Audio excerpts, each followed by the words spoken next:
कक्षा 11 और 12 के प्रिय छात्रों नमस्कार। मैं डॉक्टर विद्यानिधि आचार्य आपके सामने फिर से इतिहास यानी कि वैदिक साहित्य का इतिहास या संस्कृत साहित्य का इतिहास लेकर आपके सामने उपस्थित हुआ हूं।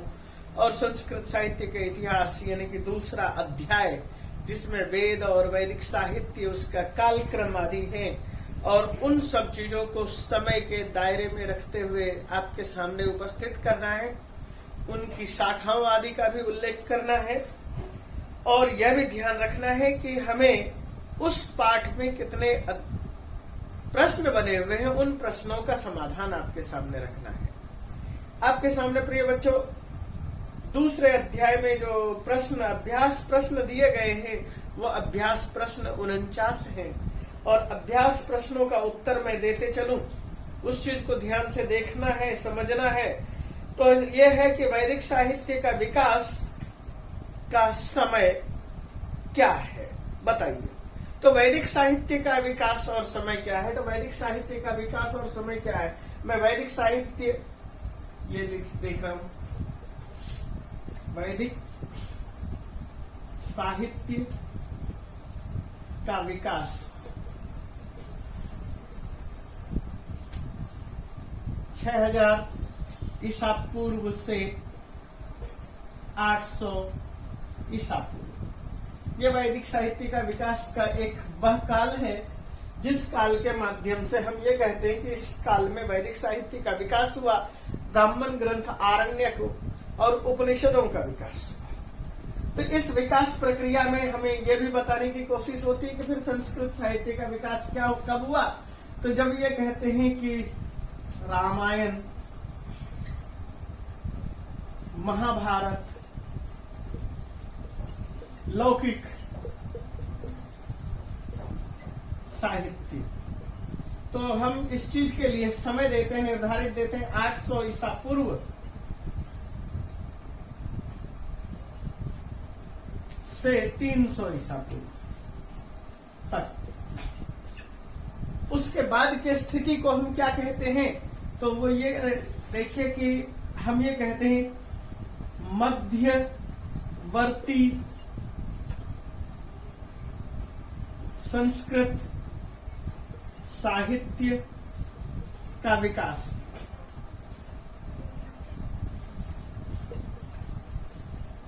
इस क्रम में हम देखेंगे कालक्रम, तो उसमें ये बताएंगे 300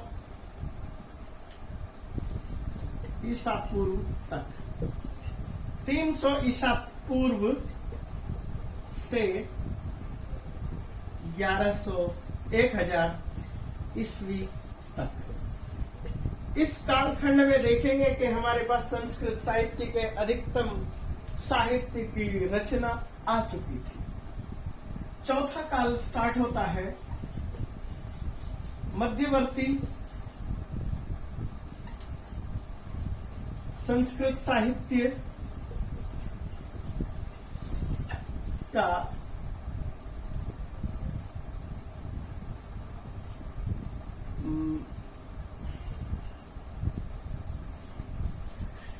गुलाम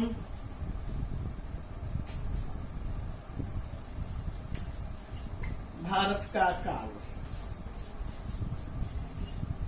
और इसमें हम ले देंगे 1000 ईसा पूर्व से 1774, 1000 ईस्वी से 1774 ईस्वी तक। और इसके बाद आपके सामने जो मैं प्रश्न ये रख रहा हूं वो ये 5वां हिस्सा कि आधुनिक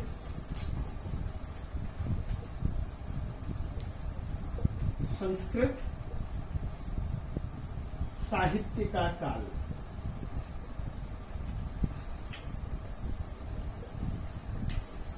(1774) से आज तक। तो बच्चों आपने बहुत बार देखा होगा कि वैदिक साहित्य, जैसे हिंदी साहित्य का इतिहास को आप बांटते हैं वीर गाथा काल, भक्ति काल, रीति काल, आधुनिक काल, ठीक उसी तरह से हमने इसका साहित्य को भी कालखंड में बांटा है। यदि आपसे पूछा जाता है वैदिक साहित्य का विकास का काल बताइए, तो आप इस काल को रखिए। इस काल के अतिरिक्त और किसी काल का जवाब देने की आवश्यकता नहीं है। इस काल को जब आप देंगे तो आप इसे ये कहा जाएगा कि संध्या काल। वैदिक साहित्य का संध्या काल क्या है, तो उस चीज को आप यहाँ पर जवाब देंगे। संध्या काल क्या है? संध्या काल में रामायण है, महाभारत है, ये संध्या काल है। ये किस चीज का संध्या काल है? वैदिक साहित्य का संध्या काल है। जब हम मध्यवर्ती साहित्य की बात करते हैं तो मध्यवर्ती साहित्य में 300 ईस्वी से ईसा पूर्व से लेकर 1000 ईस्वी तक की बात करते हैं। और मध्यवर्ती संस्कृत साहित्य का जो गुलाम वंश कहेंगे, ये पार्ट 2 कहें या गुलाम पीरियड कहें, तो वह जो है 1000 ईस्वी से लेकर 1774 ईस्वी तक का जो समय है, इस चीज को कहते हैं भारत का चौथा फेज कहेंगे संस्कृत साहित्य का। और 5वां फेज जो है आधुनिक संस्कृत साहित्य का विकास, जो 1774 से शुरू होता है और आज तक चला आ रहा है। तो इस तरह से हम वैदिक साहित्य के प्रश्न को उत्तर देख लेंगे यहीं पर। और वैदिक साहित्य के इतर भी यदि कोई चीज आता है तो उस चीज को भी हम यहीं से ज्ञात कर लेंगे। इसके बाद थोड़ा आगे बढ़ते हैं, उसमें प्रश्न है, उन प्रश्नों को ही हम सब आपके सामने रखेंगे और उनका उत्तर देने की कोशिश करेंगे। प्रश्न है, संहिता किसे कहते हैं? ऋत्विजों का कार्य क्या होता है, या ऋत्विजों को किस नाम से हम जानते हैं? संहिता किसे कहते हैं? संहिता। और संहिता है क्या चीज? पहले तो कहा संहिता किसे कहते हैं, तो संहिता का मतलब क्या है? मंत्र संकलन को संहिता कहते हैं। हमने इस हिस्से में देखा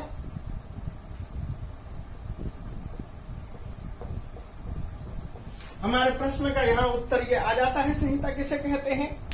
उसके बाद आता है ऋत्विजों के नाम तथा कार्यों का उल्लेख कीजिए। तो हमारे सामने ये संहिता के अलावा और इस चीज में ये कहा जाए कि और कौन सी संहिता होती है, तो उन चीजों की चर्चा जब हम आगे रखेंगे तो उन चीजों को आगे हम बढ़ाते हुए चलेंगे। तो संहिता का यही तात्पर्य था कि मंत्रों के संग्रह को ही हम संहिता कहते हैं। इसके अलावा मुख्य संहिता और उसका उल्लेख क्या क्या है, तो उन चीजों को हम यदि कहेंगे कि वो कौन कौन सी संहिता है, तो हम यहाँ ये कहेंगे ऋग्वेद,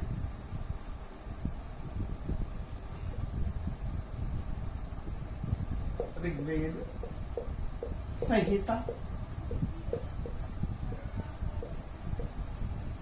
यजुर्वेद संहिता, सामवेद संहिता,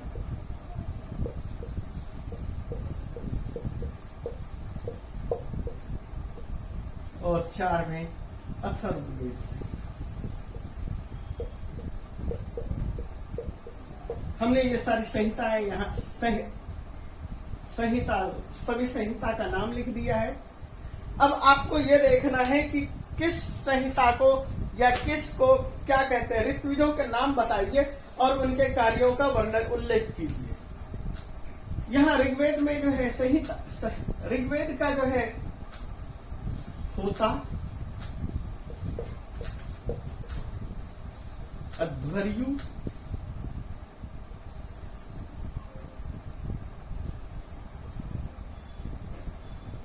उद्गाता और होता, अध्वर्यु, उद्गाता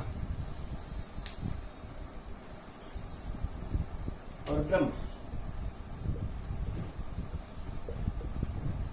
ये 4 ऋग्वेद का पाठ करने वाले को होता कहा जाता है, यजुर्वेद के पाठ करने वाले को अध्वर्यु कहा जाता है, सामवेद के लिए उद्गाता है, अथर्ववेद के लिए ब्रह्मा है, और ये है मंत्र पाठ करने वाले। इसका उद्देश्य होता है अध्वर, ध्वर का मतलब है हिंसा, और अध्वर किसी तरह से यज्ञ में हिंसा न होने पाए उस बात को ध्यान में रखना। और उद्गान करने का मतलब है साम गान करना।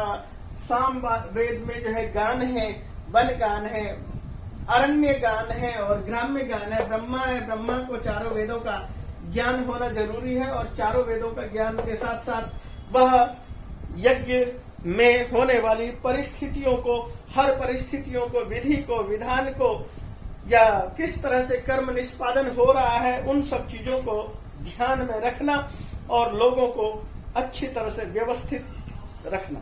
इन्हीं चीजों का ध्यान में रखते हुए इन गानों का उपदेश किया गया है। अगला प्रश्न है, ब्राह्मण ग्रंथों में की रचना का उद्देश्य क्या था? अब यदि मैं यहाँ पर ही ये कहूं कि इन्हीं वेदों में जो है क्या कहते हैं ब्राह्मण ग्रंथ थे, जैसे कि ऋग्वेद का ब्राह्मण ग्रंथ था सांख्यायन,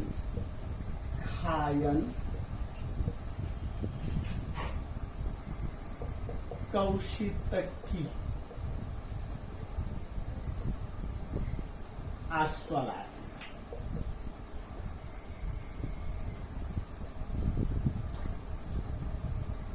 ये ब्राह्मण ग्रंथ है। शतपथ ब्राह्मण ग्रंथ है, गोपथ ब्राह्मण ग्रंथ है, और अथर्ववेद का भी ब्राह्मण ग्रंथ है। उस ब्राह्मण ग्रंथ को मैं, इसके बहुत सारे ब्राह्मण ग्रंथ हैं, जैसे तांड्य ब्राह्मण, विंस ब्राह्मण, षड्विंस ब्राह्मण,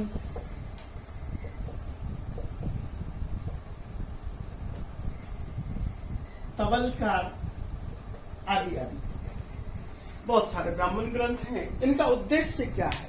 ब्राह्मण ग्रंथ का उद्देश्य होता है कि यज्ञ संपादन करने के लिए मंत्रों का व्याख्यान करने वाले साहित्य को ब्राह्मण ग्रंथ कहते हैं। ब्राह्मण ग्रंथ की रचना का उद्देश्य संहिताओं के मंत्रों का सही ढंग से संपादन करना, व्याख्यान करना, और उसमें से नैतिक, सामाजिक, राजनैतिक बातें भी आई हैं, उन चीजों को ध्यान में रखना और सभी प्रकार के चिंतन को प्रस्तुत करना। सार्वभौमिक चिंतन, पितृपक्ष, ऋषिऋण, देवऋण, इन चीजों का उल्लेख करना। अगला प्रश्न आता है, किन ग्रंथों में वानप्रस्थ की चर्चा हुई है? तो किन ग्रंथों में वानप्रस्थ की चर्चा होती है? तो उसको हम कहेंगे आरण्य ग्रंथों में। आरण्यक ग्रंथ हैं, चारों वेदों के अपने अपने आरण्यक हैं, और उन आरण्यक ग्रंथों में इनकी चर्चा होती है, वानप्रस्थ की चर्चा होती है। उपनिषद को वेदांत क्यों कहते हैं? तो उपनिषद को वेदांत किस लिए कहा जाता है, उसके पीछे हम ये कह सकते हैं कि उपनिषद को वेदांत कहने के पीछे यह है कि विद्वान समाजों ने उपनिषद को यह माना कि यह जीवन और मृत्यु के इसको सांत्वना प्रदान करता है। यह कर्मकांड है और कर्मकांड के शब्द जाल से छुटकारा पाकर के ऊपर उठाता है और आनंद की चर्चा करता है। यहां से ही वेदांत का भी विकास हुआ, और वेदांत के विकास के पीछे हमारे पास जो प्रश्न होते हैं कि उपनिषदों को वेदांत क्यों कहा जाता है, यहाँ पर वेदांत का तात्पर्य केवल ब्रह्म की चर्चा करना। ब्रह्म क्या है, ब्रह्म का आध्यात्म पथ क्या है, आदि दैविक, आदि भौतिक, आध्यात्मिक पथ क्या है, और प्रणव क्या है, इन सब चीजों का उल्लेख करना, इन चीजों की चर्चा करना, इसी चीज को कहा जाता है उपनिषद। और मैं यहीं पर ये भी बताता चलूं कि वेदांत दर्शन है। ये भी प्रश्न आएगा कि वेदांत दर्शन का लेखक कौन है? तो महर्षि बादरायण है वेदांत दर्शन का लेखक, और वेदांत दर्शन को ही ब्रह्म सूत्र कहा जाता है, और शंकराचार्य ने ब्रह्म सूत्र का भाष्य किया। और उसके बाद हम आगे बढ़ते हैं अगले प्रश्न की तरफ। वेदांग किसे कहते हैं और उसके अंतर्गत आने वाले किन किन शास्त्रों का उल्लेख किया गया है? तो वेदांग किसे कहते हैं? हमने यहाँ पर बहुत सारे प्रश्नों को साथ में हल करने की कोशिश की है। अब बात करते हैं वेदांग।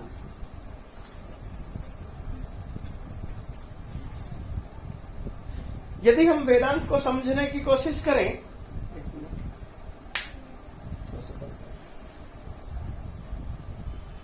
जैसा कि मैंने कहा वेदांत का विकास किस तरह से हुआ, बादरायण ने वेदांत का विकास किया, वेदांत लिखा, ब्रह्मसूत्र लिखा और शंकराचार्य ने वेदांत भाष्य किया। शंकराचार्य को प्रस्थान त्रयी का महान लेखक माना जाता है और प्रस्थान त्रयी में गीता है, ब्रह्मसूत्र है और उपनिषद है। इसके अतिरिक्त जब हम वेदांग की चर्चा करते हैं कि वेदांग किसे कहते हैं, तो वेदस्य अंगम वेदांगम, वेद के अंग को ही वेदांग कहते हैं, जिसके माध्यम से हम वेदों को सरलता से समझ सकते हैं और यहीं से लौकिक संस्कृत साहित्य का विकास प्रारंभ होता है। जैसे कि हमने संस्कृत साहित्य के लौकिक विकास के पथ को दिखाया, यानी 800 ईसा पूर्व इन चीजों का उद्गम शुरू हो गया था और हम उन चीजों को ही आपके सामने रखना शुरू कर रहे हैं। तो संस्कृत साहित्य का प्रचलन, संस्कृत का, लौकिक संस्कृत का प्रचलन का समय आया, इसे वेदांग कहते हैं। वेदांग में 6 हैं: शिक्षा, कल्प, व्याकरण, निरुक्त, छंद, ज्योतिष। तो इनको हमने यहाँ पर एक श्लोक के माध्यम से देखा। छंदः पादौ तु वेदस्य हस्तौ कल्पोऽथ पठ्यते, ज्योतिषाम अयनम चक्षु निरुक्तम श्रोत्रमुच्यते, शिक्षा घ्राणम तु वेदस्य मुखम व्याकरणम स्मृतम, तस्मात् सांगम अधीत्यैव ब्रह्मलोके महीयते। हम ब्रह्मलोक में जाना चाहते हैं तो हमें वेद पुरुष को देखना पड़ेगा कि हम वेद के विषय में बात कर रहे थे, वैदिक साहित्य को पढ़ा रहे थे। तो वैदिक साहित्य को पढ़ने पढ़ाने के लिए वेदांग की आवश्यकता है। तो किस वेदांग का, यदि हम वैदिक पुरुष के आंख, नाक, कान, मुंह, हाथ, पैर की चर्चा कर रहे हैं, तो किनका किससे संबंध है और कितना संबंध है, तो हमने यहाँ पर कहा, देखो, छंदः पादौ, छंद शास्त्र निरुक्त। ये छंद शास्त्र जो है हलायुध का छंद शास्त्र, हलायुध शब्दकोश है, यानी कि पिंगल का जो छंद शास्त्र है, यह एक तरह से इनका वेद पैर है और उसमें लगभग 41-42 छंदों का वर्णन किया गया है। जो लौकिक छंद है वह अलग है। उसके बाद छंदः पादौ तु वेदस्य हस्तौ कल्पोऽथ पठ्यते। हस्त 2 हाथ हैं, दोनों हाथों को कल्प की संज्ञा दी। कल्प क्या है? कल्पनाम कल्प उच्यते। हम कल्पनाओं को कल्प कहेंगे, गृह सूत्र की चर्चा करेंगे, उस चीज को दिखाएंगे। ज्योतिषाम अयनम, ज्योति क्या है? अयन है। अयनम नेत्रम उपनय चक्षु, ज्योतिष क्या है? आंख है। और निरुक्तम श्रोत्रम उच्यते। निरुक्त किसको कहते हैं? कान को निरुक्त की संज्ञा दी गई है। शिक्षा घ्राणम, शिक्षा नाक से हम जो ऑक्सीजन सूंघते हैं, घ्राण करते हैं, सूंघने का काम करते हैं, नाक का काम करते हैं, वह शिक्षा है। और मुखम व्याकरणम स्मृतम, और वही मुख का चित्र बनाया, उसे व्याकरण कहते हैं। तो इस तरह से हमने एक वेद पुरुष का चित्र बनाया, वेद पुरुष के चित्र को आपके सामने उपस्थित किया और उसमें बताने की कोशिश की है कि क्या चीज क्या है। शिक्षा है क्या? शिक्षा वर्ण, उच्चारण, बल, मात्रा, साम, संतान, इनके ज्ञान को ही हम शिक्षा कहते हैं और ये तैत्तिरीय उपनिषद की शिक्षा बल्ली में दिया गया है। इसके अतिरिक्त हमारे पास बहुत सारे व्याकरण है जो कि प्राचीन कालीन व्याकरण थे, जैसे नारदीय शिक्षा, गौतम शिक्षा, पाणिनीय शिक्षा। इन शिक्षा सूत्रों के माध्यम से हम शिक्षा के विषय में, वर्णोच्चारण के विषय में अधिकतम ज्ञान प्राप्त करते थे। और वैदिक साहित्य के व्याकरण को हम प्रातिशाख्य कहते थे और हर वेद का अपना अपना प्रातिशाख्य था। ऋक् प्रातिशाख्य ऋग्वेद के लिए, यजुर्वेद आता था, यजुर्वेद में तैत्तिरीय प्रातिशाख्य था, ये कृष्ण यजुर्वेद का था। और वाजसेनीय प्रातिशाख्य ये शुक्ल यजुर्वेद का था। साम प्रातिशाख्य सामवेद का था। अथर्व प्रातिशाख्य ये अथर्व वेद का था। इस तरह से हमने प्रातिशाख्यों की चर्चा कर ली और उसके बाद हम प्रयोग करते हैं। कल्प क्या है? कल्प किसको कहा गया है, तो हम उसके लिए यहाँ पर रख रहे हैं कि कल्प क्या क्या चीज है। एक मिनट बंद करिए। तो आगे देखिए बच्चों की, जैसे मैंने कहा कल्प ग्रंथ क्या होता है। कल्पो वेद विहिता नाम कर्म नाम अनुपूर्वेन कल्पना शास्त्रम, यह कल्पना शास्त्र है और इसमें होता, अध्वर्यु, उद्गाता, ब्रह्मा, इनके क्या क्या नियम है, क्या क्या नियम व्यवस्था करने चाहिए इनको, उन चीजों का उल्लेख इन ब्रह्म स्रोत सूत्रों में भी लिखा गया है और हर वेद का अपना। तो बच्चों मैं बता रहा हूं, वो ये बता रहा हूं कि जो कल्प ग्रंथ है, कल्प ग्रंथों में किन चीजों का उल्लेख है। जैसे कि मैं कह रहा हूं यहाँ होता, अध्वर्यु, उद्गाता, ब्रह्मा, इन सब चीजों के लिए अलग से विधि विधान बताए गए हैं। ऐसे ही सभी वेदों के लिए भी अलग से स्रोत सूत्र है, धर्म सूत्र है, गृह सूत्र है, शुल्भ सूत्र है। तो आपके सामने मैं ऋग्वेद के गृह सूत्र, स्रोत सूत्र बता रहा हूं। ऋग्वेद का आश्वालायन और सांख्यायन है, ये दो स्रोत सूत्र हैं। गृह सूत्र में आप देखेंगे शुक्ल यजुर्वेद, शुक्ल यजुर्वेद का कात्यायन है और पारस्कर है। कुछ लोग पारस्कर को सिंगल एक को गृह सूत्र मानते हैं, कात्यायन को स्रोत सूत्र मानते हैं। इसके अतिरिक्त गृह सूत्र में आप जब देखेंगे शुक्ल यजुर्वेद, तो शुक्ल यजुर्वेद में ये शुक्ल यजुर्वेद की बात कर रहा था। अब उसके बाद कृष्ण यजुर्वेद की बात करेंगे तो इसमें 9 महान विद्वान हैं गृह सूत्र के लेखक, और बोधायन है, आपस्तंभ है, हिरण्यकेशी है, वैखानस है, मानव है, बाधुल है, काठक है, वराह है, भारद्वाज है। ये 9 विशेष करके कृष्ण यजुर्वेदीय स्रोत सूत्र के व्याख्याता है। सामवेद के जैमिनी है, अथर्ववेद के कौशिक या बैतान है। धर्म सूत्र में बोधायन, गौतम, आपस्तंभ, हिरण्यकेशी और वशिष्ठ, ये 4 धर्म सूत्रकार हैं। शुल्भ सूत्र में इष्टिका से वेदी का निर्माण और वेदी के निर्माण के साथ साथ किस तरह से यज्ञशाला का निर्माण किया जा सकता है, उन चीजों का उल्लेख किया गया है। इसी के साथ साथ मैं आपके सामने कुछ ये भी बात यहाँ बताना चाह रहा हूँ, रखना चाह रहा हूँ। हम बहुत बार ये देखते हैं कि बोधायन है, गौतम है और वशिष्ठ है। इन तीनों का यदि हम उल्लेख करें तो ये 3 वो हैं जिनकी वजह से हमारे पास आज के दौर में संस्कृत साहित्य का उत्थान नहीं हो पाया, बल्कि ये कहें कि पतन हुआ। तो उसके पीछे ये 3 ज्यादा दोषी पाए जाते हैं, क्योंकि इन्होंने ही शूद्र, स्त्री, इन लोगों पर पाबंदी लगाई, पढ़ने के अधिकार से वंचित किया। तो आप देखिए कि शूद्र में तो शूद्र पुरुष और स्त्री दोनों ही आ गए, लेकिन ब्राह्मण, क्षत्रिय, वैश्य में भी स्त्री हैं, उनका भी अवरोध हो गया। स्त्री शूद्रौनाधीयता, इसी को बाद में स्मृतिकारों ने उल्लेख किया गया है। इसलिए हमारे संस्कृत का यहाँ से पतन हुआ। और ये सब गौतम धर्म सूत्र 600 ईसा पूर्व है, बोधायन और वशिष्ठ यही 600 से लेकर के 800 के बीच में है। यही हमने शुरू में दिया है कि वैदिक साहित्य का विकास का समय, और इस विकास के समय के साथ साथ मैं आपके सामने गृह सूत्र, शुल्भ सूत्र का वर्णन करने के बाद व्याकरण और निरुक्त, छंद और ज्योतिष को मैं आपके सामने रख रहा हूं। तो आगे शुरू करता हूं मैं। व्याकरण शिक्षा, कल्प व्याकरण।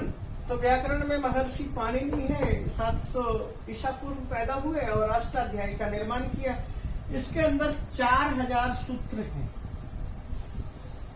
धातु पाठ है, इसमें तो लगभग 2000 से ज्यादा धातु है। लिंगानुशासन है, उनादि कोश है, गणपाठ है। ये महर्षि पाणिनि को सूत्रकार कहा जाता है, सूत्रकार के तौर पर जानते हैं। कात्यायन है, पाणिनि के ही सूत्रों पर वार्तिक की रचना की है, वार्तिककार कहलाते हैं। और ये शलातूर में पैदा हुए थे और ये दक्षिण भारत में पैदा हुए थे।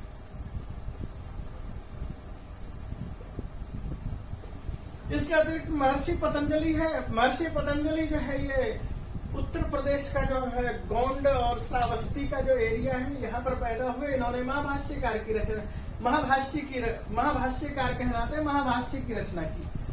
तो सूत्रकार, वार्तिककार और महाभाष्यकार, महाभाष्य की रचना करने की वजह से महाभाष्यकार कहा गया। और इसके अतिरिक्त जिनका उल्लेख महर्षि पाणिनि ने अपनी अष्टाध्यायी पुस्तक में की है वो है आपिशल, काश्यप, गार्ग्य, गालव, चक्रवर्मन, भारद्वाज, शाक्टायन, शाकल्य, सैनक और स्फोटायन। इन 10 आचार्यों का उल्लेख किया है। इसके अतिरिक्त व्याकरण के बाद हम बात करेंगे निरुक्त।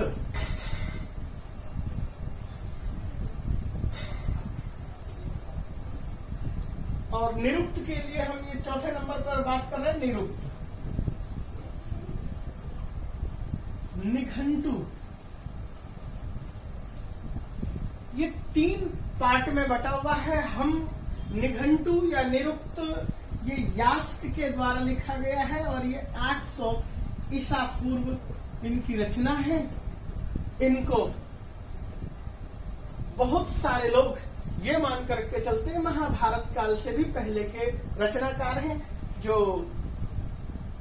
इतिहासवादी नहीं है, जो कि परंपरावादी है, वो महाभारत से पहले का मानते हैं। निघंटु है, नैगम कांड है, दैवत कांड है।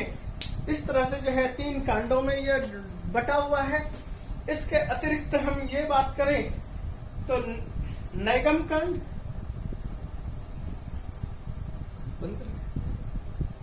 तो मैंने यहाँ आपके सामने ये रखा कि 2 पुस्तक हमारे पास प्राचीन है, निरुक्त और निघंटु। ये आपके पास 3 कांड है, नैगम कांड, दैवत कांड और नैघंटु कांड। और ये 5 अध्याय में डिवाइड है। यास्क का समय हमने आपके सामने रखा। तो छंद और ज्योतिष, अब ये 2 नाम और आते हैं। छंद के लिए हम आचार्य पिंगल का उल्लेख करते हैं।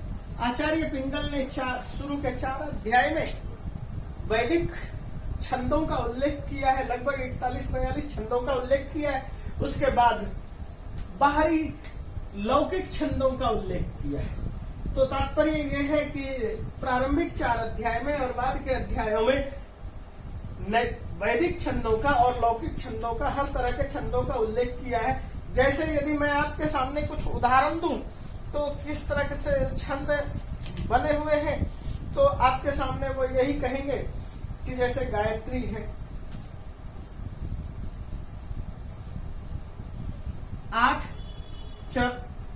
वर्णों का एक चरण है और इसमें 3 चरण है। यदि हम इससे आगे बढ़ते हैं, अनुष्टुप है, तो अनुष्टुप में क्या है, 8 वर्णों का चरण है और 4 चरण है। तो ये अनुष्टुप है। इसी तरह से और भी बहुत सारे क्या कहते हैं छंद हैं। मैं इनको ज्यादा डिटेल में यहाँ जाने की आवश्यकता नहीं समझता हूँ।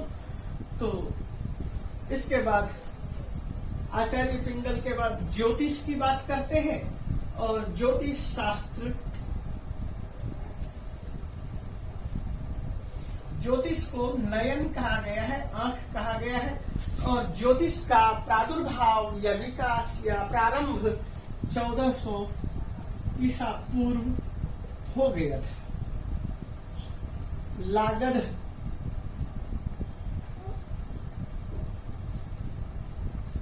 नाम के आचार्य हुए हैं। इन्होंने ज्योतिष शास्त्र का आविष्कार किया है। आर्च और इस तरह से 2 आर्च में इसके ग्रंथ बटे हुए हैं। तो इस तरह से जो है हमारे सामने जो क्या कहते हैं विकास हुआ है, विकास का क्रम था। यानी कि वेदांग 6 होते हैं। नंबर 1 शिक्षा, शिक्षा में हमने उच्चारण की बात की। नंबर 2 कल्प, कल्प में कर्म कांड के आधारों को लेकर के कहा, आचार व्यवस्था को लेकर कहा। नंबर 3 व्याकरण, व्याकरण के विषय में हमने जानकारी दी। नंबर 4 निरुक्त, और निरुक्त के निर्वचन तत्वों को आपके सामने रखा। ज्योतिष में यज्ञ के कालक्रमों का वर्णन किया। छंद में छंदों का आधार पर गद्यात्मक छंद, पद्यात्मक छंद, इन सारे छंदों का उल्लेख किया। तो तात्पर्य यह था कि हमने किन किन चीजों का उल्लेख किया। कल्प सूत्र के प्रमुख भेदों का नाम लिखिए। मैंने कल्प सूत्र के 4 भेद बताए और उनमें से जैसे श्रौत सूत्र, गृह सूत्र, धर्म सूत्र और शुल्ब सूत्र। शुल्ब सूत्र वह सूत्र है जैसे कि इष्टिका जयन के समय में वो धागे का जो प्रयोग करते हैं वह शुल्ब सूत्र में आता है। तो इस तरह से हमारे सारे सूत्र वेदांग से संबंधी बातें आई। अब आगे बात करते हैं ऋग्वेद में आर्यों की किन भावनाओं का बयान किया गया है। ऋग्वेद में हेलो अरे सुनना यार, क्या जैसा कि प्रश्न था ऋग्वेद में आर्यों की किन भावनाओं को प्रदर्शित किया गया है, तो हम ये बताना चाहेंगे ऋग्वेद में 21 शाखाएं हैं, शाकल, राजकल, सांकायन, मांडुकायन, अश्वलायन, और उसमें कवि है प्रसिद्ध करके जैसे कि दूसरा मंडल गृत्सम, तीसरा मंडल वशिष्ठ, विश्वामित्र, चौथा मंडल वामदेव, पांचवा मंडल अत्रि, छठा मंडल भारद्वाज, सातवां मंडल वशिष्ठ और आठवां मंडल कण्व और अंगीरा, नौवां, दसवां। इन मंडलों में, पहले मंडलों में बहुत अधिक ऋषि और ऋषिकाएं हैं, लोपामुद्रा है, अपाला है, घोषा है आदि। ये विषय वस्तु क्या है, किन विषयों का उल्लेख किया गया है, तो स्तुति परक सूक्त है, दार्शनिक सूक्त है, लौकिक सूक्त है, दान सूक्त है, संवाद सूक्त है। तो संवाद सूक्त या ये जितने भी सूक्त हैं इनमें किन चीजों का उल्लेख दिखाई देता है, तो हम आपके सामने रख रहे हैं। जैसे इंद्र मरुत सूक्त है, एक पहले मंडल के 165 सूक्त में अगस्त्य संवाद है, 1 और 170 में अगस्त्य लोपामुद्रा संवाद है, विश्वामित्र नदी संवाद है, इंद्र अदिति वामदेव संवाद है, वशिष्ठ और इंद्र संवाद है, इंद्र नेम संवाद है, इंद्र इंद्राणी वृषाकपि संवाद है, पुरुरवा उर्वशी संवाद है, यम यमी संवाद है, सूर्या सोम सूर्या संवाद है, अक्ष सूक्त है संवाद, अक्ष सूक्त है, संगठन सूक्त है, अगमर्शन आदि मंत्र हैं उनके सूक्त हैं, और बहुत सारे मंत्र हैं उनके सूक्त हैं। इस तरह से जो है इन मंत्रों के माध्यम से उदात्त चरित्र को उकेरा गया है। तो इन सब चीजों के बाद यहाँ पर यह बात आती है कि इसमें कितने मंत्र हैं। ये हमने जब ये सारी चर्चा कर दी तो ऋग्वेद में कितने मंत्र हैं, तो हमने जैसे शाखा आदि तो उल्लेख कर ही दिया है, तो मंत्र भी देख लीजिए जो आपके पास उल्लेख है, उन मंत्र को देखिए क्या है नहीं है। तो वो मंत्र है ऋग्वेद में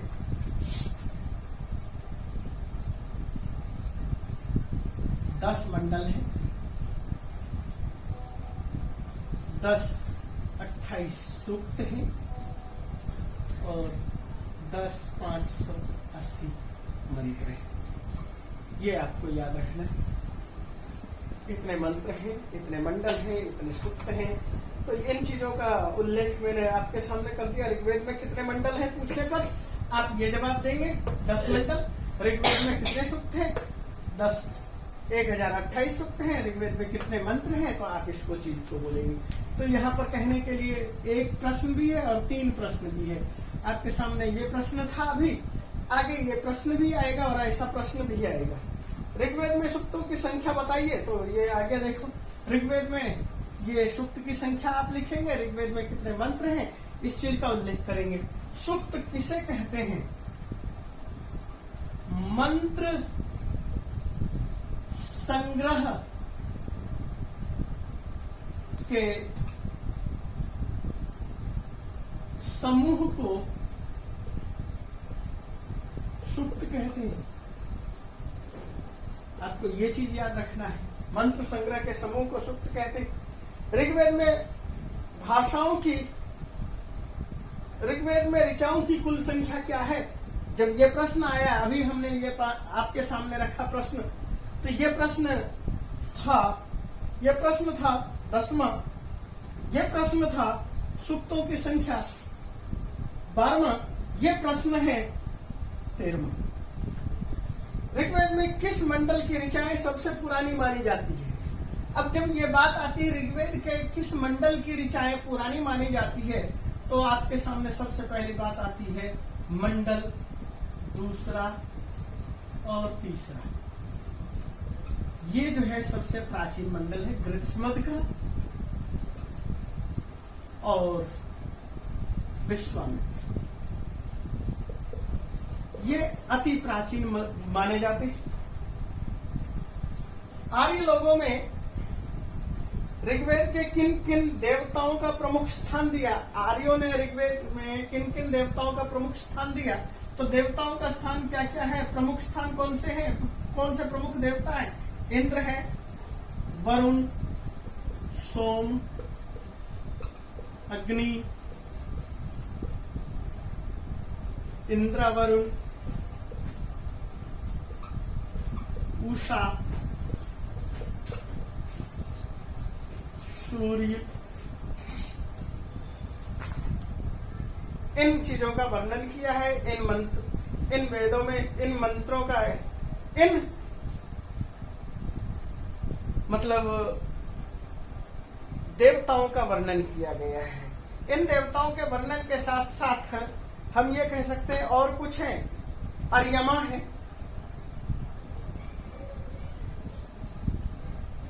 रुद्र है। तो इन देवताओं का वर्णन किया गया है। ऋग्वेद में मुख्यतः किन लौकिक विषयों का वर्णन किया मिलता है? हमने कुछ लौकिक विषय आपके सामने रखे और लौकिक विषय वे रखे जो संवादात्मक थे, वो मैंने आपके सामने अभी थोड़ी देर पहले रख दिए हैं।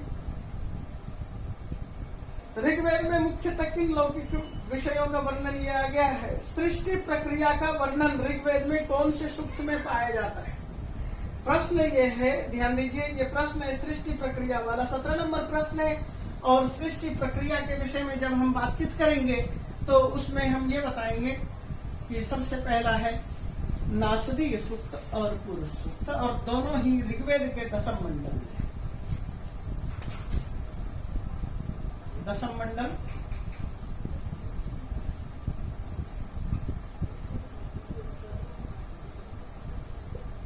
नासदीय सूक्त और पुरुष सूक्त। आप इस चीज को ध्यान दीजिए। ये दोनों के दोनों जो है सृष्टि क्रम सबसे ज्यादा इसकी मान्यता है कि इस तरह से जो है हम ये बताने की कोशिश करते हैं कि इस वेद में इतने सारे मंत्र हैं, इन विषयों की चर्चा की है, और उसके बाद सृष्टि प्रक्रिया के लिए ये मंत्र आए। तो और उसके बाद क्या आता है कि यजुर्वेद की मुख्य शाखाएं बताइए। तो यजुर्वेद की जो मुख्य शाखाएं हैं वो मैं आपके सामने रख रहा हूं। ऋग्वेद के बाद ये आया यजुर्वेद। तो ऋग्वेद में ये मानकर, यजुर्वेद में ये लीजिए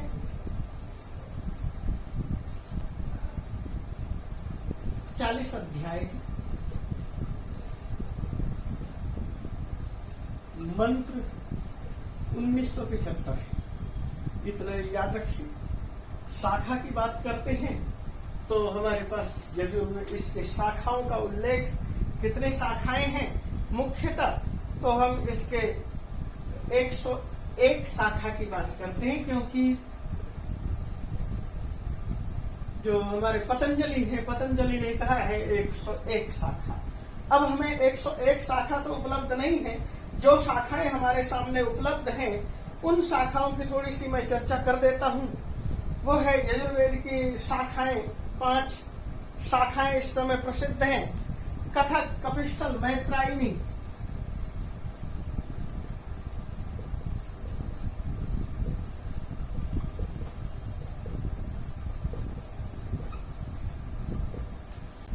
तो हमने जैसे कि कहा यजुर्वेद के 101 शाखाओं में से हमारे सामने इतनी शाखाएं मिलती हैं। ये जो पहली लाइन है इस शाखाओं के, कठक, कपिष्ठल, मैत्रायनी और तैतरी शाखा, ये कृष्ण यजुर्वेद से है, और वाजसेनी शाखाएं शुक्ल यजुर्वेद से है। इस चीज का इन चीजों को केवल याद रखना है, नामों को याद रखिए। और उसके बाद प्रश्न अगला आता है कि यजुर्वेद, शुक्ल यजुर्वेद की प्रसिद्ध शाखा का नाम लिखिए। शुक्ल यजुर्वेद की प्रसिद्ध शाखा का नाम वाजसेनी शाखा है। यजुर्वेद के अधिक लोकप्रियता का क्या कारण है? यजुर्वेद की लोकप्रियता का कारण, यजुर्वेद में दर्श, पौर्णमास, राजसूय, अश्वमेध,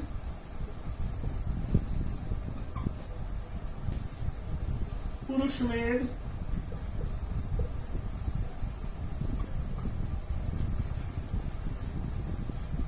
और शतरुद्री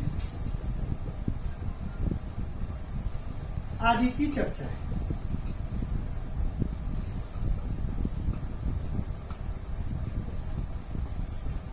ये पुरुष सूक्त है।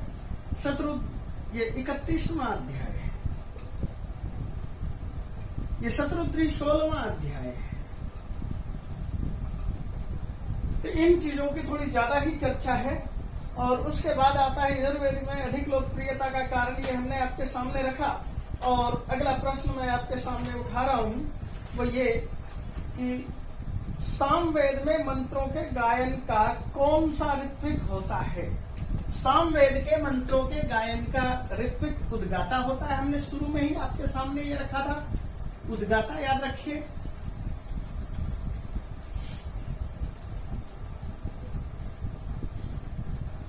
जैसे कि मैंने कहा, सामवेद का गायक उद्गाता कहलाता है। सामवेद में किन गानों की संख्या अधिक है, तो हमने बताया कि ग्राम्य गान और आरण्य गान की संख्या अधिक है। वेद त्रय में गिने जाने वाले वेदों का नाम बताइए, तो ऋग्वेद, यजुर्वेद, सामवेद, ये तीनों वेद आते हैं। हमने मनुस्मृति आदि में पढ़ा है। दुदोह यज्ञ सिद्ध्यर्थम ऋग्यजुः साम लक्षणम अग्निर्वायु रविभ्यस्तु त्रयम् ब्रह्म सनातनम दुदोह यज्ञ सिद्ध्यर्थम ऋग्यजुः साम लक्षणम। ये तीन सामवेद के तीनों वेद गिने जाते हैं वेद त्रय में। अथर्ववेद के रचयिता का नाम बताइए, तो अथर्ववेद अथर्व शब्द से ही आपको पता चल जाना चाहिए। अथर्वा नाम के ऋषि थे। इसको अथर्वांगिरस भी कहते हैं, इसको अंगिरा वेद भी कहते हैं, ब्रह्मवेद भी कहते हैं। तो अथर्व से, अथर्वा से तात्पर्य अथर्वा ही है। और अथर्ववेद में मंत्रों के किन किन बातों का वर्णन है। स्थालीपाक है, मेधाजनन है, ब्रह्मचर्य है, राष्ट्र संवर्धन है, सामनस्य है, पारिवारिक अभ्युदय, राजकर्म, सामरिक, पाप क्षय, भैषज, जादू टोना, आरोग्य और इस तरह से पृथ्वी सूक्त आदि का भी वर्णन है। तो ब्राह्मण ग्रंथ से क्या तात्पर्य है? ब्राह्मण ग्रंथ से क्या तात्पर्य है? तो ब्राह्मण ग्रंथ वे ग्रंथ हैं जिन ग्रंथों के माध्यम से, जिन ग्रंथों के द्वारा हम संहिताओं के अर्थों का प्रयोग करते हैं। हम संहिताओं के अर्थ को आपके सामने रखते हैं, यानी मंत्रों के अर्थ को आपके सामने रखने वाला, मंत्र संहिताओं के ज्ञान की व्याख्या करने वाले ग्रंथ को ब्राह्मण ग्रंथ कहते हैं। इनकी व्याख्या की पद्धति कुछ इस तरह से है, जैसे कि हेतु, निर्वचन, निंदा, प्रशंसा, संशय, विधि, प्रकृति, पुराकल्प। इसके अतिरिक्त अर्थवाद, गुणवाद, भूतार्थवाद के माध्यम से हम वैदिक संहिताओं में आध्यात्मिक, आदिदैविक, आदि भौतिक अर्थों की मीमांसा प्रस्तुत करते हैं। ऋग्वेद के ब्राह्मण ग्रंथ कौन से हैं? ये 28 नंबर प्रश्न है। ऋग्वेद के ब्राह्मण ग्रंथ ऐत्रेय और सांख्यायन है। सांख्यायन को ही कौशितकी भी बोलते हैं। ऐत्रेय ब्राह्मण के रचयिता कौन है? ऐत्रेय ब्राह्मण के रचयिता महर्षि मही है। और उसके बाद अब हमारे सामने जो प्रश्न है, प्रश्न नंबर 30, इसमें यह कहा गया ब्राह्मण ग्रंथों में सबसे बड़ा ग्रंथ कौन सा है? तो हम यही बताना चाह रहे हैं, ब्राह्मण ग्रंथों में शतपथ ब्राह्मण सबसे बड़ा ब्राह्मण है। और इसके अंदर 14 कांड है, 100 अध्याय है, 7624 कंडिका है। इसके अतिरिक्त कण्व शाखा में जो शतपथ ब्राह्मण का उल्लेख है वहां पर 17 कांड है और 104 अध्याय है, 6806 कंडिका है। याज्ञवल्क्य ने शुक्ल यजुर्वेद की प्राप्ति कैसे की? तो यहाँ पर यह कहावत है कि याज्ञवल्क्य, वैसे तो बहुत सारे याज्ञवल्क्य हुए हैं, प्राचीन काल में भी याज्ञवल्क्य हुए हैं, आधुनिक काल में भी याज्ञवल्क्य बहुत सारे हुए हैं। वैशंपायन के शिष्यों में से भी एक शिष्य याज्ञवल्क्य थे और उनके विषय में ये प्रसिद्धि है कि वे किसी कारण से आश्रम के नियम को तोड़ रहे थे। इस पर जो है आश्रम के गुरु ने कहा कि आपको आश्रम छोड़ना होगा। जब वो आश्रम छोड़कर चलने लगे तो उन्होंने कहा आप आश्रम ऐसे नहीं छोड़कर जा सकते हैं, आपको दक्षिणा देनी पड़ेगी, क्योंकि आपने यहाँ पर इतने दिनों तक हमारे सानिध्य में रहकर वस्तुओं का उपभोग किया है। इस पर याज्ञवल्क्य ने कहा कि मेरे पास तो देने को कुछ भी नहीं है, तो उन्होंने कहा कि मेरा ज्ञान मुझे लौटा दो। और उसके बाद उन्होंने ये कहावत मिलती है कि उन्होंने उनके ज्ञान को लौटा दिया, वमन कर दिया, वोमिट कर दिया, और उसको तित्तिरों ने आकर के खा लिया। इसलिए तैतरीय संहिता बनी, कृष्ण यजुर्वेद बना और वे शुक्ल यजुर्वेद की तरफ बढ़ गए। ये कहानी है। ब्राह्मण ग्रंथों में किन किन विषयों का वर्णन हुआ है? ब्राह्मण ग्रंथों में दर्श, पूर्णमास, पितृपिंड, आग्रायन, सोमयाग, राजसूय, अग्निचयन, सौत्रामणि, अश्वमेध आदि का वर्णन किया गया है। आरण्यकों की रचना कहाँ हुई? तो आरण्यकों की रचना वन में हुई या आरण्य में हुई? आरण्यकों में किन विषयों का वर्णन है? तो आरण्यकों में उपासना विधि का वर्णन है, यज्ञ का वर्णन है, दिनचर्या निरूपण है, ब्रह्म विद्या विषयक चिंतन है। और मैं ये सब चीजें बहुत संक्षेप में आपके सामने रख रहा हूं। तो अगला मेरा 35वां प्रश्न है, मुख्य आरण्य ग्रंथों के नाम का उल्लेख कीजिए। मुख्य आरण्य ग्रंथ कौन कौन से हैं, किस किस वेद से हैं?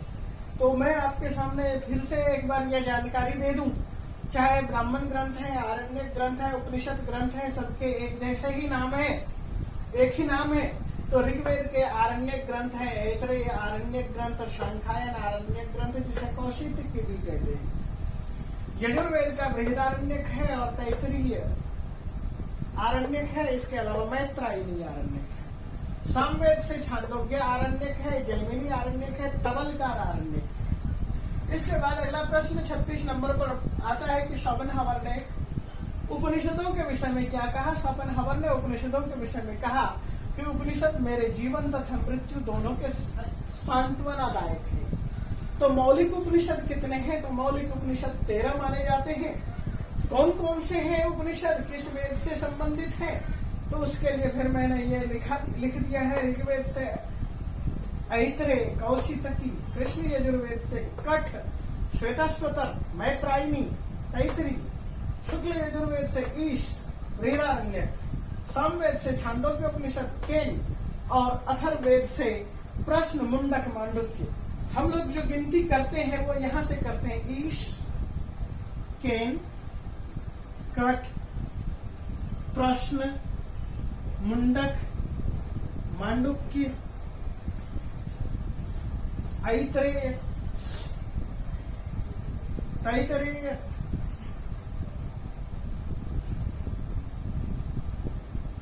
छांदोग्य, बृहदारण्यक और श्वेताश्वतर। कौन सा छूट गया? अब आप देख सकते हैं, ईश, केन, कठ, ईश, केन, कठ, प्रश्न, मुंडक, मांडुक्य, 6 ये हो गए। और उसके बाद ऐतरेय या तैतरेय, श्वेताश्वतर, ये सब बाद में आएगा, छांदोग्य, बृहदारण्यक और श्वेताश्वतर। छांदोग्य, बृहदारण्यक और श्वेताश्वतर, ये जो है उपनिषद है। 11 उपनिषदों को ज्यादा से ज्यादा मान्यता है। और शंकराचार्य ने 10 उपनिषदों की व्याख्या की। शंकर के 10 उपनिषदों का भाष्य मिलता है। तो इस तरह से हमने उपनिषद के विषय में आपके सामने उदाहरण रखा जाना। अब हम बात करते हैं आगे। मैंने गिना दिया है, ईश, केन, कठ, प्रश्न, मुंडक, मांडुक्य, ऐतरेय, तैतरेय, छांदोग्य, बृहदारण्यक और श्वेताश्वतर, ये 11 उपनिषद है। आगे प्रश्न आता है 38 नंबर के, किस उपनिषद में नचिकेता उपाख्यान है? तो नचिकेता का उपाख्यान कठोपनिषद में है।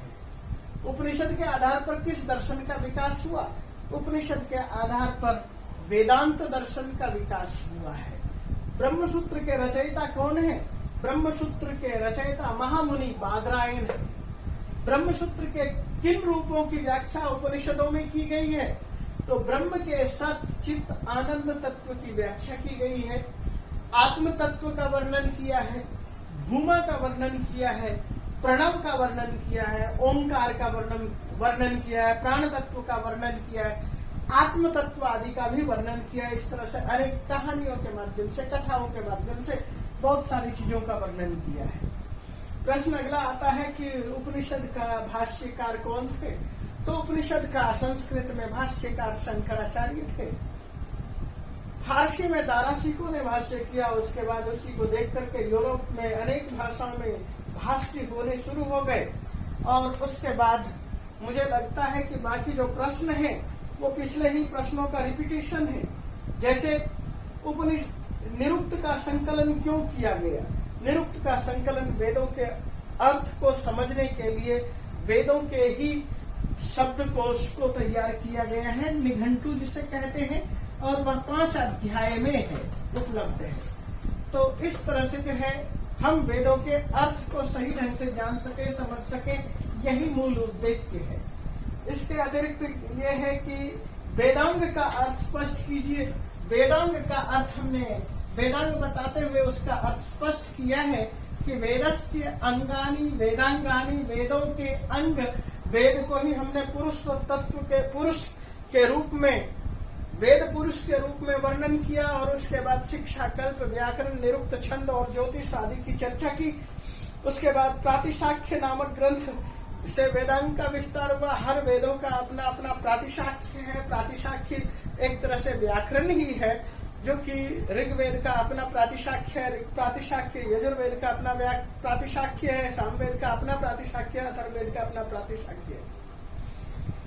इसके बाद ये कहा गया कल्प से आप क्या समझते हैं? कल्प का मैंने आपके सामने उदाहरण दिया है। कल्प बहुत सारे हैं और कल्प के 4 भेद भी मैंने आपके सामने बताए हैं। शिक्षा कल्प, कल्प में क्या कहते हैं, शून्य तक। और उसके बाद गृहाग्नि के विषय में, गृह संस्कारों के विषय में किस में वर्णन है? तो गृह सूत्रों में वर्णन है। परिशिष्ट ग्रंथों की रचना क्यों की गई? तो पहली बात तो आती है कि ये परिशिष्ट ग्रंथ है कौन कौन से, उनको पहले आपको जानना होगा। और परिशिष्ट की रचना फिर हम आपके सामने रख रहे हैं। सबसे पहले है ऋग्वेद। ऋग्वेद का जो है परिशिष्ट है ऋक् सर्वानुक्रमणि, और इसे सौनक ने लिखा है। छंदोनुक्रमणि, आर्षानुक्रमणि, ये जो है ऋग्वेद का अनुक्रमणि है। यजुर्वेद के जो है परिशिष्ट है उसको कात्यायन ने लिखा है सर्वानुक्रमणि के नाम से, यजुर्वेद का परिशिष्ट के नाम से। और अथर्ववेद में सर्वानुक्रमणि है। इसके प्रत्येक कांड में देवता, ऋषि और मंत्रों का विवरण है। वेद की रक्षा के लिए ही इन चीजों का निर्माण किया है। और सबसे बड़ी बात यह थी कि वेद में कितने मंत्र हैं, वेद के मंत्रों में कहीं कहीं छेड़खानी ना हो, गड़बड़ ना हो, इसलिए इस तरह से सर्वानुक्रमणि का भी और वेदों में पाठ का वर्णन किया गया है। और इसके अतिरिक्त 49 नंबर प्रश्न आता है कि मानव धर्म, राजधर्म, पुरुषार्थ का वर्णन धर्म सूत्रों में किस धर्म में किया है? ये गृह सूत्र का है, वर्णन है। व्याकरण में वेदों को मुख कहा गया है, व्याकरणम मुखम स्मृतम, ये हमने आपके सामने पहले ही रखा। वैदिक शब्दों को वैज्ञानिक रीति से अर्थ समझना है, वैदिक शब्दों का वैज्ञानिक रीति से अर्थ समझना ही निरुक्त है, निरुक्त का प्रयोजन रहा है। वैदिक मंत्रों में पद्य बद्ध रचना का नियामक छंद शास्त्र है। और पद्य के लिए मैंने छंद शास्त्र की चर्चा की है। काल का निर्धारण करने वाले शास्त्र को हम इतिहास कहते हैं, जिसको कि हमने संस्कृत साहित्य का इतिहास कहा। और इस तरह से हमने दूसरे अध्याय में बहुत सारी चीजों को लेकर के, आपके 49 प्रश्नों को लेकर के आपके सामने उपस्थित हुआ और सभी प्रश्नों का उत्तर आपके सामने दिया है। आप इन प्रश्नों के उत्तरों को बार बार देखें। यह आवश्यकता नहीं कि एक ही बार में सारी चीजें देखें, आप कई बार में देखें, कई दिनों में देखें, जिससे कि आप जिन चीजों को देखेंगे वह चीजें आपको याद रह सके। और इसी के साथ साथ आप इन चीजों को आगे बढ़ाते रहिए, सब्सक्राइब कीजिए और लोगों को भी जानकारी दीजिए। इसी के साथ धन्यवाद।